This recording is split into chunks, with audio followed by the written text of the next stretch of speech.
नमस्कार, मैं हूं Amod Srivastava. Amazing thought, amazing message, amazing information की दिशा में आज एक कदम और आगे। आज के इस महत्वपूर्ण जानकारी का विषय है जागरूकता भाग 1। भाई वीरेंद्र श्रीवास्तव की एक पोस्ट। भीड़ का हिस्सा बनकर नहीं, जागरूक रहना और प्रश्न उठाना ही आपकी पहचान बनती है जनाब। बहुत ही बढ़िया शेर है कि कौन कहता है आसमान में सुराग नहीं हो सकता।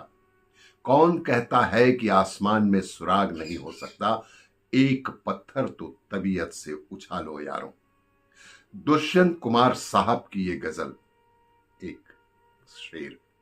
किसी विद्वान ने सच ही कहा है कि साहित्य की भाषा कालजयी होती है, जो समय के साथ अपने अर्थों में बदलाव भी लाती है, क्योंकि साहित्यकार अपने समय की आवश्यक सामाजिक घटनाओं की आवाज को शब्द देने का प्रयास करते हैं, लेकिन उसके द्वारा लिखी रचना वर्तमान की सीमाओं में बंधी नहीं रहना चाहती है और उसे एक न एक दिन बिखरना पड़ता है और उसे पार करके भविष्य में भी अपने बदले हुए तेवर के साथ सामाजिक व्यवस्था में सटीक प्रहार का एहसास कराती है।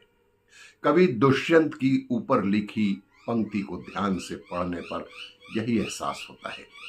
आज की भाग दौड़ एवं रोजी रोटी की तलाश में व्यस्त आदमी स्वयं में उलझा हुआ सुबह से शाम की घड़ियां गिनता रहता है। उसे अपने आसपास के सामाजिक जीवन, राष्ट्रीय हलचल एवं वैश्विक हलचल में अपनी भागीदारी के बारे में अपनी सहमति या विरोध व्यक्त करने का समय ही नहीं मिलता और वह सामाजिक भीड़ का हिस्सा बनकर रह जाता है। हमें ऐसा लगता है कि मैं इस बदलाव में कुछ भी करने में सक्षम नहीं हूं, लेकिन सच यह नहीं है। दुनिया के हर व्यक्ति की एक विशिष्ट भूमिका होती है जो समाज और राष्ट्र के निर्माण में महत्वपूर्ण साबित होती है। आप इस समाज के एक छोटे से हिस्से हैं, लेकिन इसी छोटे छोटे हिस्सों में समाज, देश, राष्ट्र और पूरी दुनिया बनती है। इस बात का हमेशा ध्यान रखें कि इस पृथ्वी पर आने के साथ ही आपको यह अधिकार प्राप्त हो जाता है। इसके लिए जरूरी है कि हम आसपास के सामाजिक, आर्थिक एवं राजनीतिक हलचल एवं बदलाव के प्रति थोड़ा सा जागरूक रहें, उसके सकारात्मक एवं नकारात्मक पक्ष के बारे में जानकार बने। समय समय पर प्रश्न अवश्य उठाएं। यह प्रश्न आवश्यक नहीं कि किसी पत्र पत्रिका की सुर्खियां बने, बल्कि समाज के बीच आपस में चर्चा करके भी प्रश्न उठाए जा सकते हैं।